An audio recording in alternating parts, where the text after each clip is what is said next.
Assalamu alaikum. My name is Firas Hamdan. I was born and raised in Massachusetts. My mother is a Southern Baptist Protestant Christian. Also born and raised in Massachusetts. My father is Lebanese, from the South. He's Shia Muslim. I grew up mostly around my mother. I grew up Christian, going to church on Sundays, celebrating Christmas, Easter, all of these things. The area that I grew up in is mostly, Anglo-Saxon, white American Christian. Was not a very diverse area.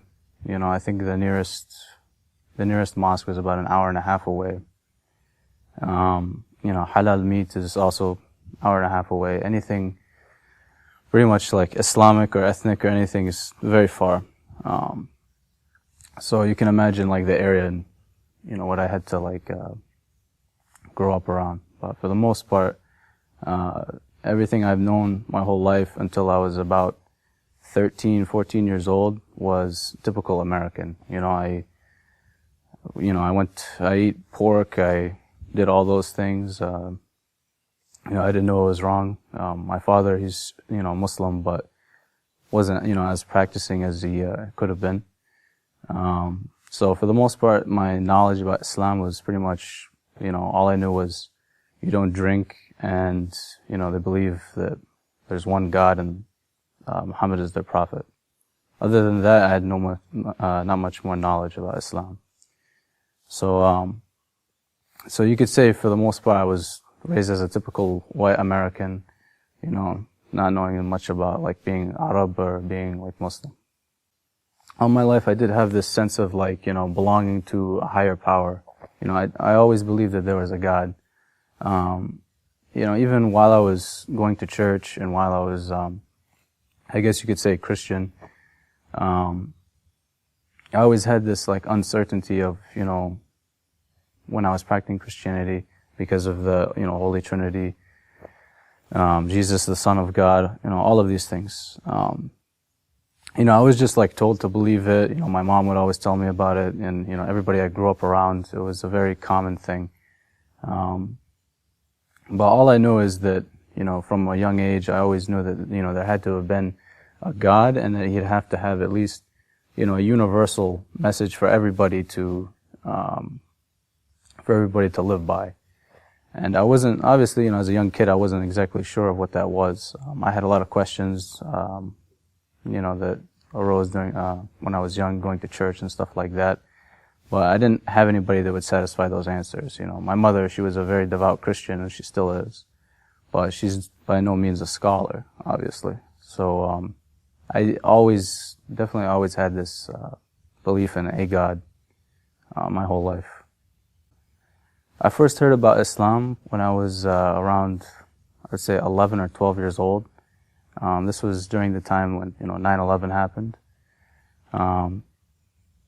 The reason I heard about it obviously is because during school time, everyone's talking about it, all this, Muslims are terrorists and stuff like that. And, when I was growing up, kids, they didn't know that I was, Arab. They just thought, I had a weird name. They just thought okay, he's got dark hair, dark eyes. He could be Italian or Mexican or something. They didn't know what I was. So, but they did know that my dad was foreign or something. And I guess somewhere along the lines, they found out that my father is Muslim. And they used to say a lot of things oh, your father is the reason for this, his people, et cetera, et cetera. And I mean, I was 11, 12 years old at this time, and I didn't know how to defend my own father because I didn't know much about Islam. I knew not even the bare essentials of Islam. Very few things. So, I was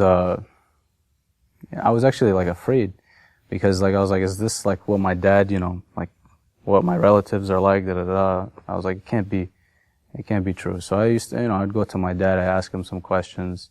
My dad, he just gave me very broad, basic questions. I kept asking him very specific things. And again, he wasn't able to really answer a lot of the questions I had. So I had really no other choice than to go to the library, to go online. I searched anything I could, all these, lecturers on YouTube. And that's basically when I started researching into Islam, and once I watched one video, it got me hungrier for another one and another one and another one. And, it came to a point where my father, he actually caught me at nighttime, at like 2, 3 in the morning on a school night. And I was downstairs, and back then we only had one computer in our house, and I was on that at like 3, 4 in the morning just watching lectures of, Ahmed Didat debating Christians, about how Jesus doesn't say in the Bible that I'm the Son of God and any of this stuff. So I would say from like 12 years old, that's when I started like researching. And it took me about, I'd say 2, 3 years of, watching lectures and reading so many books to finally convert to Islam. And at that point, it took a lot out of me. It was very hard for me to let go of that belief that Jesus is the Son of God, because ever since I was a kid, that's all I've ever been taught. If you don't accept him, you're going to go to hell because of this. And it wasn't like a very quick thing. It wasn't like, like I heard one verse and I was like, that's it. Or I heard one thing and that was it. It took a lot of convincing, because obviously I had my own bias. I heard many things about what Islam says, this and that, and I had to satisfy it. So it was around like 12 years old, I'd say that's when I started. The need to search and to figure out what exactly Islam was, I think it was more of like a way of trying to justify, like, my father is a good person, because a lot of people at that time were saying, this and that about Islam, terrorists, they abuse women, they're chauvinistic, all kinds of stuff like this.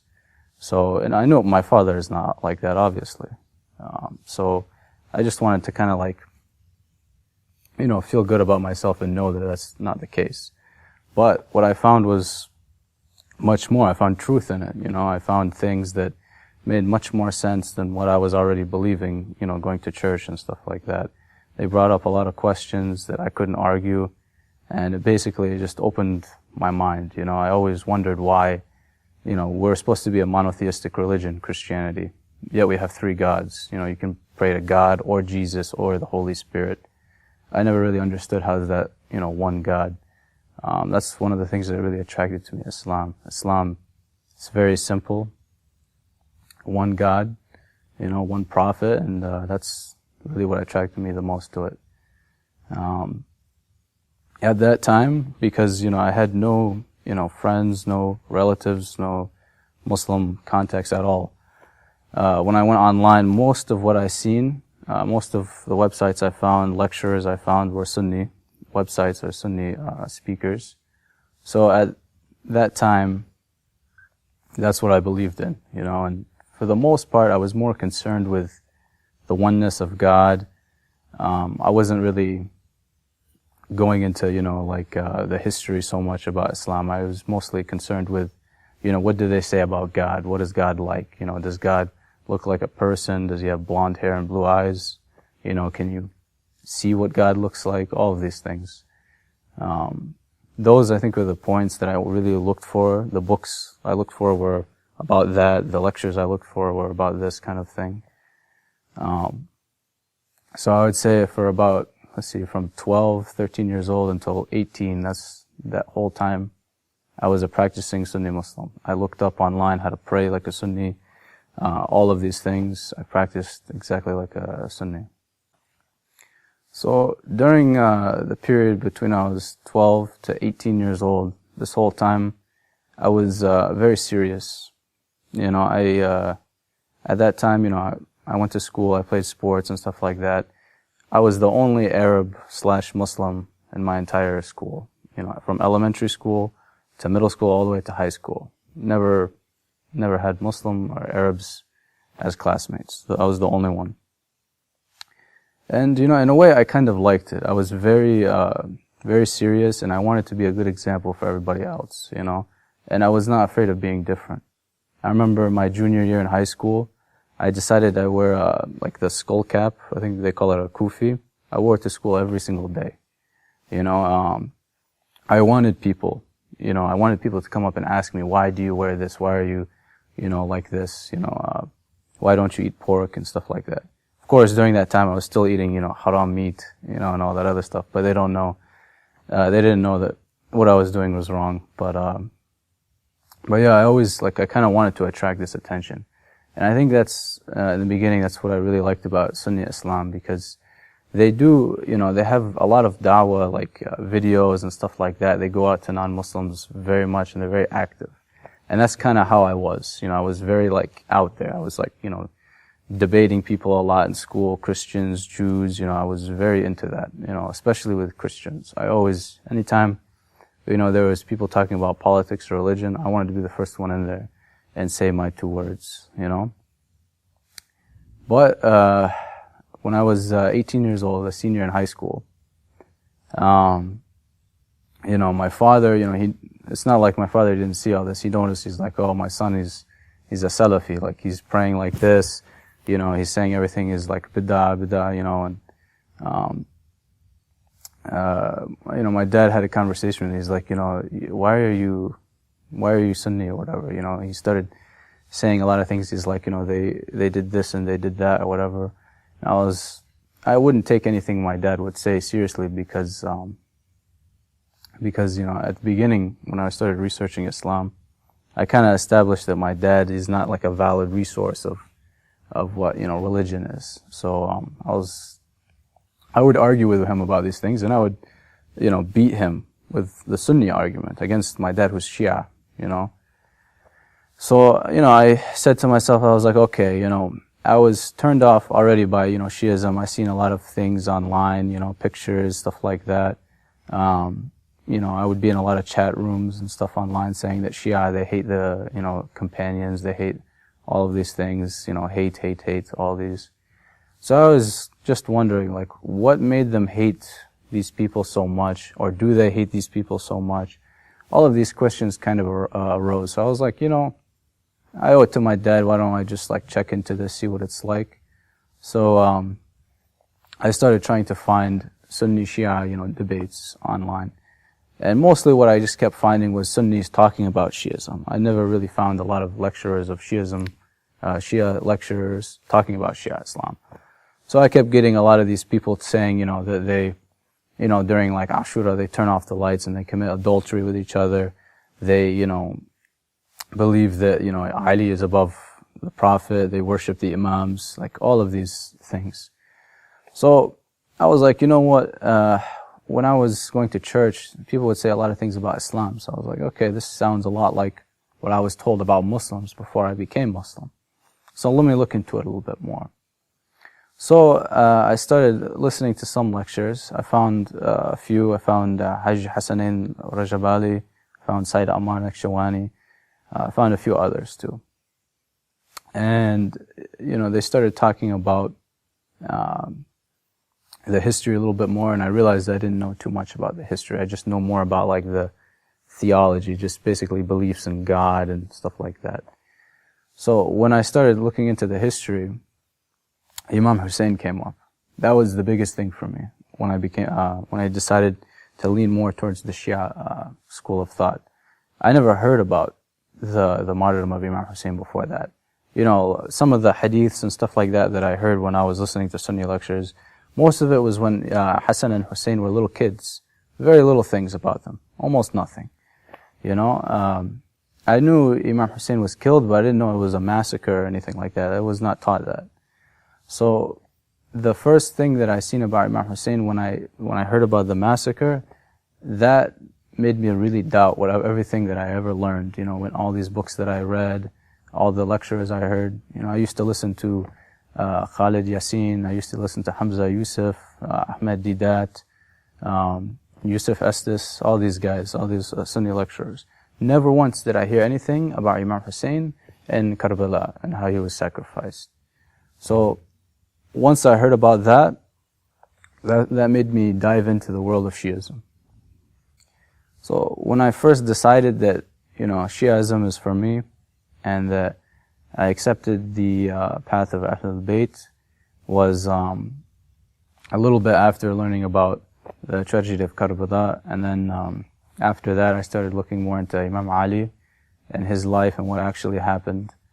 Some of the answers that started to make sense. I seen some battles like the Battle of Jamal. I'd see Ali radiallahu anhu fights against Aisha radiallahu anha. And at first I didn't think anything of it. But then I was thinking, how can, thousands of Muslims die in this battle and there's not one right or wrong side? If I was there, one question that I was asked before by a Muslim when I was online researching a lot, he asked me, he said, if you're a Christian, right, you believe that Jesus, has to be sacrificed for you to be saved. He said, if you were there during the time of Jesus being sacrificed, would you try and save him? Or what side would you be on? Because if you save him, then he's not dying for your sins. So, who do you accept as God? And it's kind of like a situation that basically shows all the imperfections in it. In Sunni Islam, if you were there during the time in the Battle of Jamal, with Ali on one side and Aisha on the other, you have to choose. There's a right or a wrong side. And that made me think about many other things. There's a lot of other battles, obviously Battle of Safin, the Prophet said, Ammar ibn Yasir, he'll die shaheed on the right side. Who killed Ammar ibn Yasir? Ammar ibn Yasir was killed by Muawiyah. So a lot of these things, it just kept adding up, and I didn't know any of these things. I know I know about, Abu Bakr, Umar, Uthman, a lot of their good deeds, while I was Sunni. But I never heard any of these other very controversial things. And once I started seeing that, it was like an onion. It just kept peeling and peeling and peeling, and it kept smelling worse. And Shi'ism, everything that I was told about it, they had an answer for. There was a lot of things that I was very uncomfortable about, about Mut'a, about, the 12 Imams, and do you pray to them, or what is it, tawassul, or, etc., all these questions. I got an answer for it, and I got not just a Quran verse, but I also got hadith to back it up, tafsir, and all of these things. And a lot of the Shias that I listened to online, they were just extremely knowledgeable in history. It was like sitting in a history class. Most of the lecturers that I heard that were Sunni, they talked more about just kind of like, rational thoughts, like, okay, of course God is one. Like, they would talk about Christians, like, how can you believe, that Jesus is the Son of God? Don't you have, a mind? God is one. So when I was becoming Shia, and I was thinking, like, all of these guys, they would talk so confidently to these Christians and saying, how can you believe in the Trinity and all these things? You're an adult. Well, I was thinking, if you guys are talking about how can they believe that, you have Imam Ali. He was born in the Kaaba. He was, the successor of the Prophet. All of these things that he has, under his belt. And you put him as the same as other people. All of these things that I was saying in Christianity that I, thought that made me doubt, I was finding them a lot within Sunni Islam. And Shia Islam, I did not find any faults. Every question that I had, I was given a very satisfying answer. So when I first, reverted or converted again to Shi'ism, that was, I would say, my real conversion. Because before, when I was Sunni, I used to eat, anything chicken, there was, haram food and stuff like that. When I became Shia, I was like, okay, that's it. Like, I've, looked at it from every angle possible. This is, the true religion of God. So I took it very seriously. I remember one day I was at home, and for a while now I've been eating haram meat while I was Shia, and I was like, okay, I can't. In my head I kept saying, I can't do this. I can't go on for much longer eating this and knowing that it's wrong. So one day my mom, she made a meal for us. We sat down, and I looked at it and I'm like, all right, that's it. This is my last meal. This is it. Like, I can't keep doing this anymore. So I told my mom, I said, listen, I'm going to eat this right now, but I'm telling you, from now on, I'm not eating any more meat unless it's halal meat, okay? And my mom thought I was joking, and my mom actually didn't even understand, the concept of like halal and not, halal meat. So, of course, what's she gonna do? She's my mother. She's been cooking food for me since I was a kid, and I've been eating it. My mom's an amazing cook, obviously. So she was very angry. I knew it was gonna happen because I know my mom's thoughts about Islam. She's, it's been very hard practicing, around my mom because I know it bothers her a lot, and she's, she prays a lot for me. She always thinks that I'm gonna come back and stuff like that, and always invites me to her Bible studies. But sometimes I go just for whatever. But anyways, I remember she told me, she said, if you're gonna do that, if you're gonna start eating, blessed meat, then I'm not gonna cook anything for you anymore. So at that time, between 18 and 20 years old, when I graduated from high school until 20, my mom, she didn't cook any more meals for me. I had to cook everything for myself at home. That was probably the hardest time of my life. My parents at that time, they got divorced. My father, he moved back to Lebanon. I was home with my mother and my younger sister. I inherited a lot more responsibilities. And on top of that, I made my mom much more angrier than she needed to be. So at that time, it was very tough for me. And some of the friends that I made at the Sunday mosque that I used to go to, I didn't tell them right away. I kind of just didn't really say anything. I would bring up certain Shia beliefs, subtly. I kind of was using taqiyya in a way. I would bring up issues like, do you think the Prophet would never make a mistake? Or, come on, Imam Ali, I really think that he deserves a higher status than what he has, stuff like that. But eventually, they figured it out. I started praying differently. They started asking questions. Some of my friends, they were Maliki, so they prayed with their hands down, so they didn't really get right away that I was Shia. They just seen that I was starting to pray a little differently. But then, I started saying some stuff during, around Muharram when I would go to the mosque and they would fast, on the 10th of Muharram. And I would find out exactly why they do that. It's, my friend, he told me, he's like, the 10th of Muharram is a good day, we should fast. And I was like, what do you mean? Why do we need to fast? His name was Fuad. I told him, I said, Fuad, this is the day that the grandson of the Prophet was martyred. This is a day we need to mourn. We should think about exactly, how, his family dealt with it and all these things and stuff like that. And he said, that was the first time I remember they're like, are you Shia? And I was like, I know I couldn't hide it. And I was like, yeah, I'm Shia. I can't do these things anymore. I know what's right and what's wrong. I can't pretend like I don't see them. And after that, I noticed they started distancing themselves, so they stopped, asking me to hang out as much. I remember one time after a few months, they asked me to come to their house. It was like a big group of friends. They invited me down into their basement where we used to hang out. And, they were very serious, very, very serious. They're usually always joking around, stuff like that, but they were all very serious. And at this time, they were all they grew their beards very long, and they were wearing dish dashes all the time. I noticed a big difference within a few months, period. They sat down, they told me, they're like, Faraz, listen, you're our friend, and, you can't be Shia. We care about you, we don't want you to go to hell. You can't be Shia. They're like, what's the deal? Why are you Shia? Just because your father is Shia, you don't have to be Shia. First thing I told him was, I'm not Shia because my father's Shia. I was Sunni before, so obviously I'm not Shia now just because my father told me to. If he told me to be Shia, I would have been Shia a long time ago if I wanted to believe it from him. So they started asking questions. I would give them, a lot of things that, I was saying, ways of doing wudu and stuff like that. Hadiths of, Abu Hanifa and Imam Jafar as-Sadiq alayhi salam. But everything that they said, they're like, no, this is not true and this is not true.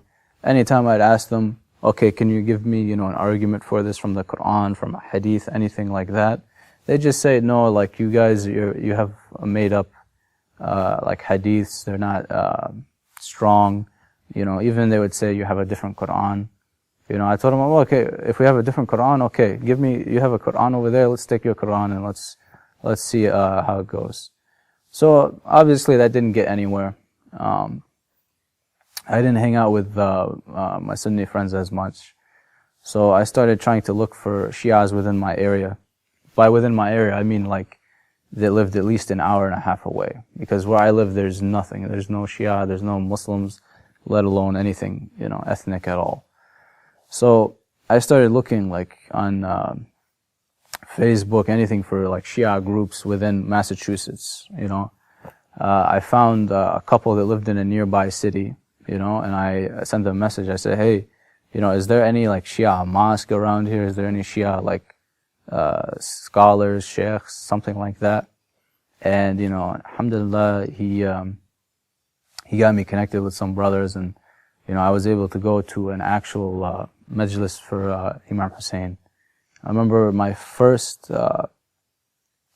first majlis I ever went to during Ashura, it was the night of Abbas. And I didn't know at all what was being said. It was all in Arabic. Matter of fact, it wasn't even a lecturer.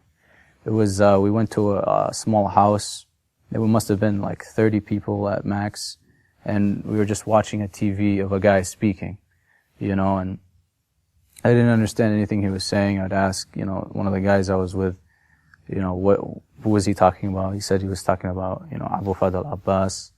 And he was, you know, explaining to me more detail in the story. And I remember that day was like very strong for me. I was like, you know, I remember from that day I was like, that's it, you know, I'm gonna find an area where there's Shia, and I have to be there, because not only I'm very isolated from Muslims in general, but like being around Shia, there's nobody I know. So, when I was 20 years old, I transferred to a college that was, in Boston, you know, closer to the inner city. And there was, a Shia center there that was a little bit bigger. I went there, and, that's when I learned a lot more. I would read much more books, Peshawar Nights, Najl al-Balagha, of course. You know, a lot of books by Imam Zain al-Abidin. But that was, I'd say the biggest, point when I was Shia was the first night that I went to a majlis, for for Abu Fadl Abbas.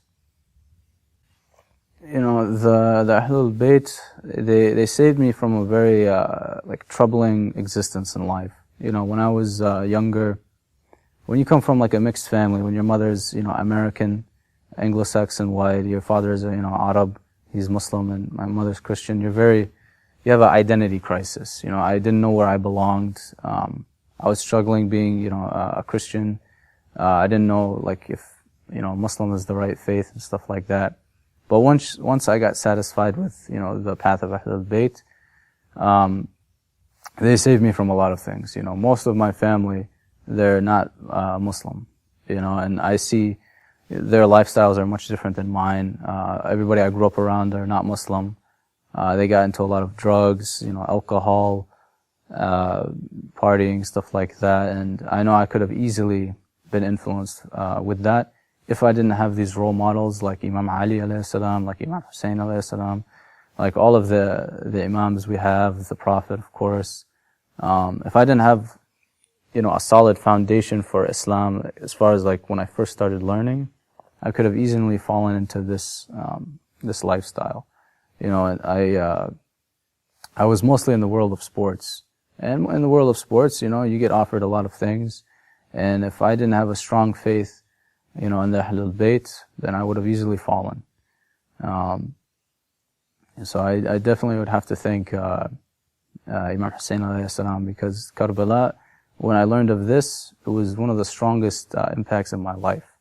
You know, as a Christian, they really like sell the crucifixion of Christ, you know, to somebody. And it's very like strong when you hear it, in church from a Christian preacher. You know, it's, a man is being crucified. So obviously there's a lot of, emotions there. When I heard about Imam Hussain being sacrificed, it was kind of like a good, transition. from, the crucifixion of Jesus to how Imam Hussain was basically crucified. That story with me was very strong. Anytime, I was going through difficulties, whether it was at school, or at home, or, anywhere else, I would think about, Imam Hussain and the sacrifice, about Abu Fadl, about, Ali Asghar, all of the Ahlul Bayt who were sacrificed during Karbala.